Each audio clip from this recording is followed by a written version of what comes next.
오늘 말씀은 여호수아 16장 1절에서 10절입니다. 물고기는 물속에 있을 때 가장 자유롭고 생명을 유지하게 됩니다. 물고기가 물을 떠나는 순간 생명을 위협받게 되며 삶의 종말을 맞이하게 되죠.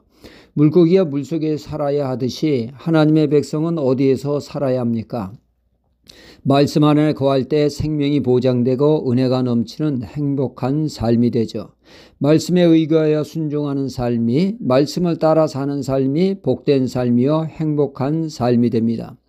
그런가 하면 이와는 반대로 말씀을 떠난 불순종의 삶은 마치 물고기가 물 밖으로 나오는 것과 같습니다. 말씀을 떠남이 곧 죽음입니다. 하나님께서 아담과 하와에게 선악과를 따먹지 말라, 그걸 먹으면 정령 죽으리라 말씀하셨습니다. 이는 하나님의 말씀에 불순종하여 말씀을 벗어날 때 죽음이 찾아온다라고 하는 경고의 말씀이죠. 하나님은 말씀으로 이 세상을 아름답게 창조하셨습니다.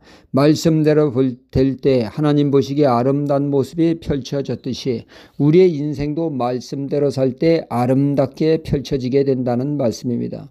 그런가 하면 말씀을 무시하는 삶에서 모든 것이 삐거덕거리고 많은 문제가 야기된다는 말씀이죠. 이는 하나님의 말씀으로 이 세상을 아름답게 하셨고 하나님의 자녀들이 말씀대로 살 때 가장 행복하고 복된 삶이 펼쳐지게 되어집니다. 이것을 모르는 사람은 없습니다. 그럼에도 불구하고 왜 많은 사람이 말씀을 등진 삶을 선택합니까? 이는 하나님의 말씀과 우리의 생각이 너무 충돌하기 때문입니다.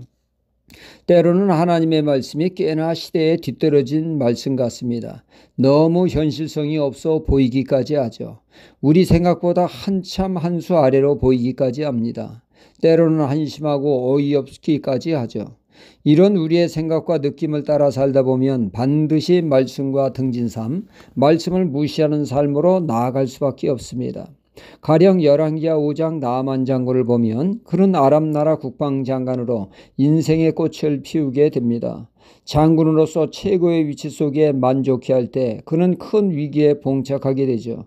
그의 출세가 한순간에 물거품이 될 문둥병이 바란 것입니다. 모든 것을 내려놓아야 할 상황이 된 것이죠. 이 위기 속에 그는 한 줄기 소망을 발견하게 됩니다. 이스라엘에가 하나님의 사람 엘리사로 하여금 하나님의 처방을 받는 것이었죠. 그는 여기에 온 희망을 걸고 이스라엘에 왔을 때 그는 생각을 했습니다. 일국의 국방장관의 방문으로 선지자는 맨발로 뛰쳐나와 깍듯이 예를 갖추어 모시고 국방장관 품격에 맞게 거룩한 예식을 통하여 아픈 부위에 거룩한 성수를 뿌리며 걸찍한 목소리로 치유를 위한 간구를 예상하고 있었는데 막상 와보니 선지자 엘리사는 그림자도 안 보입니다. 소위 콧배기도 안 보이죠. 대신 그의 사환 게하시가 나와 하는 말이 장군님 요 아래 요단강이 있지 않습니까? 거기 들어가 퐁당퐁당 7번 하세요 하고는 집으로 쏙 들어갑니다. 나아만의 예상과 너무도 다른 모습에 크게 그는 자존심을 상해하죠. 이걸 두고 문전박대라고 하는 건가 크게 분노합니다. 그를 더욱 분노케 한 것은 하나님의 처방이었습니다. 거룩한 예식을 잔뜩 기대했는데 요단강에 7번 퐁당퐁당 이게 웬 말입니까? 바로 이게 돌팔이 처방이라는 것 아니겠습니까? 그리하여 그는 모든 것 다 때려치고 집으로 돌아가려 했습니다. 하지만 그의 부하들이 얼르고 달래 그는 겨우 진정할 수 있었고 마지못해 말씀대로 했을 때 그는 깨끗이 치유함받는 역사가 있게 되었죠. 이처럼 말씀의 요구가 황당하기 그지없고 한심하기 짝이 없어 보입니다. 계산이 안 나옵니다. 그러니 나아만 장군이 나오기가 십상입니다. 인간적인 계산과 생각을 앞세우기 딱 참하죠.